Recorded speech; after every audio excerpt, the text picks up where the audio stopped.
Di ba't sabi mo, sa piloko ay mo, forma ko ay bano, puso ay palo-palo. Di ba't sabi mo, putis ko'y bayaba, ba't sa mukha ko'y chewing hindi yaba. Lumipas sa akin lang ako, umagat kung umagat. Pag nakita mo ako ngayon, malapit sa ganda. Ako'y sabi mo na ko, ang isyo ko. Anong masasay, haway na haway, di na bumalik, hindi na ako tsaka face. Ako'y Ngayon guys, pinapaliguan ko yung kilikili ko kasi marami nagsasabing may nilalagay daw ako sa kilikili. So ayan siya ngayon, no. Ayan, so kung may ganito kayong kilikili guys, hindi na kayo magja-jacket, ayan, so hindi na magbabaho, 'di ba? Kasi ang ganda ang kunya na, 'di ba? Tingnan. Ayan, kung mahilig kayo mag-basketball, ayan. So kung pawisin kayo palagi, ayan, so palagi maglago yung buhok nyo. Ayan. And then kung may putok kayo, ayan, so kailangan nyo na i-improve ang kilikili nyo guys. So kung gusto nyo guys ma-achieve ang ganitong kilikili, ayan, so ito yung maisasuggest ko sa iyo. Lahat ito ay organic. So guys, ayan nga, kararating lang sa akin na itong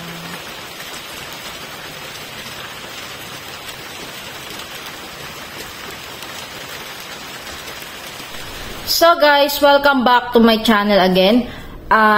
Quick but honest review tayo ngayon tungkol sa Power Duo ng Organic Skin. Pero this time, hindi akong gumamit. Pinagamit ko siya sa kakilala ko na merong struggle sa amoy at dark underarm.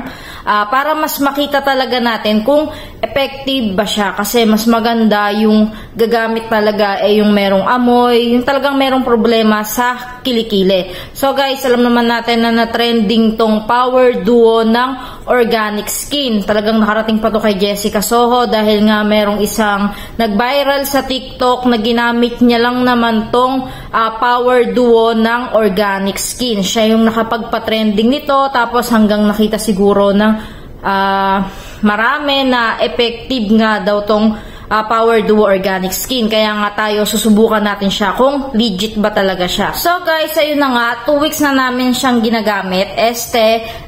Yung 2 weeks na ginagamit na kung sino man ang maswerteng pinagamit ko na itong underarm Power Duo na to. Sabi ko nga sa kanya, subukan niya tong Power Duo kung may effective sa kanya. Kasi nga talagang hindi naman na rin sa akin nahihiya kung sino man yun. Kasi talagang sanggang dikit na rin naman kami. Tapos sinabi ko nga na subukan niya nga tong Power Duo.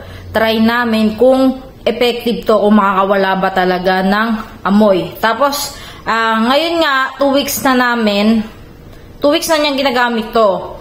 Napansin ko na okay naman siya. Guys, balis, inano ko rin naman siya. Tinry ko rin naman siya.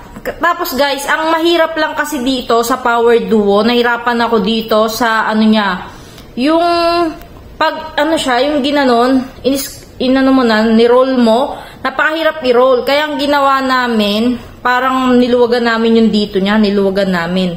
Tapos yun, guys, bali, tingnan nyo siya, oh. Ayan. Para siyang merong, para siyang ano, tingnan nyo, cream. Diba? Na parang meron siyang, basta moisturizing siya, malambot siya pag inano mo sa skin. Tapos, sobrang bango ng Power Duo. Yun yung nagustuhan ko din dito. Amoy siyang pulbo ng baby, ganon. Parang baby yung amoy nito.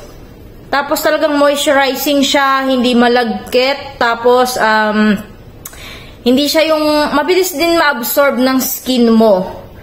Tapos guys, para kasi siyang merong ano, hindi, wala naman siyang white cast. Pero cream siya na napakabango. Ang ganda niyang ipahid sa kilikili. Tapos nagustuhan ko rin dito, talagang hindi mo maaamoy yung putok ng kilikili niya. Tapos, talagang 24 hours to, itong Power Duo na to. Kahit nainitan na siya, hindi mo maaamoy sa kanya. Yung maaamoy mo, etong bango ng Power Duo. Sobrang bango nito guys. Legit siya na napakaganda ng Power Duo. Kaya kung meron kayong tapos guys, kung tatanungin nyo naman ako tungkol naman sa pagpapaputi, guys, huwag na tayo maglokohan. Kailangan yung magtiyaga sa paggamit nito. Pero yung amoy ng kilikili talagang nawala.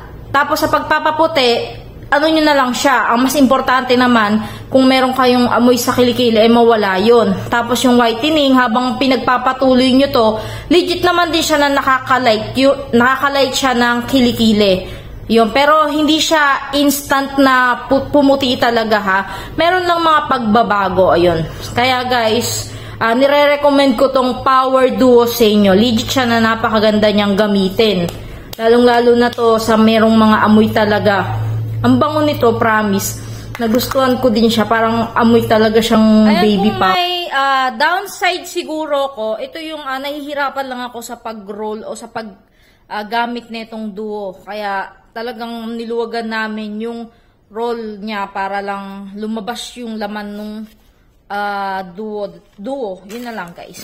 So ayan, kung may problema ka sa underarm odor o gusto mong mag-smooth, mag-light yung kilikili mo, nire-recommend ko tong pakita ko na nga sa inyo, si Powder Dry Duo. Ayan.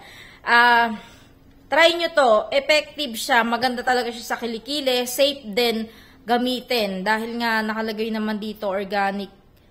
Ayan. With niacinamide pala to guys ha. Guys, follow nyo ako for more real reviews.